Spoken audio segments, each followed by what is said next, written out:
Thank you.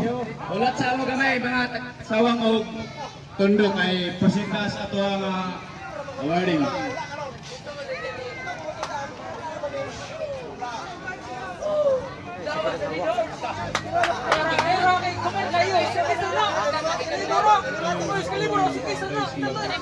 Atong pampakan ang presensya sa ato ang Vice Mayor Joy Arbolado.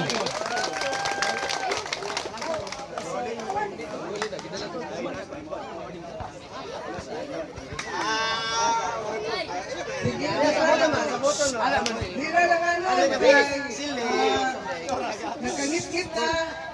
Congratulations sa mga players na napili o katong nakadaog.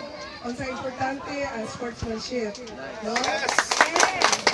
Maraming pasalamat ako ni Tita Pearl nga bisag maldita pero buutan. Ay, magsutok na maldita siya? Wala. Ay, magsutok na buutan? Buutan na po. Sige, salamat ka din yung kakadula pa kasunod.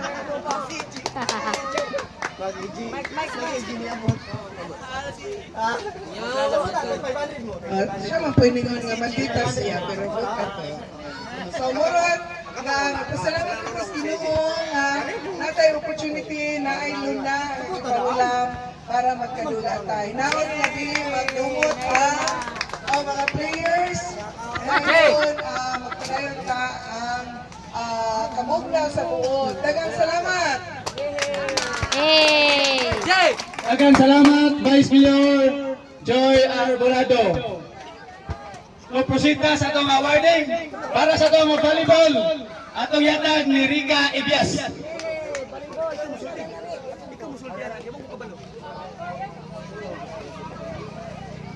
Certificate of recognition is awarded to MMMHS for being the third placer during the Maitong Volleyball League held at Sitio Maitong given the 17th day of March 2026 at Sitio Maitong Basketball Court. Volleyball in charge, Rica Ibias, Tournament Manager, Consial Perla Taiko, Management, Manfred Agahero.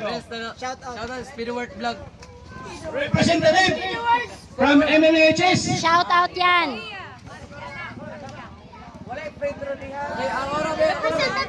Certificate of recognition is awarded to Porok Singdo for being the second placer during the Maiton Volleyball League held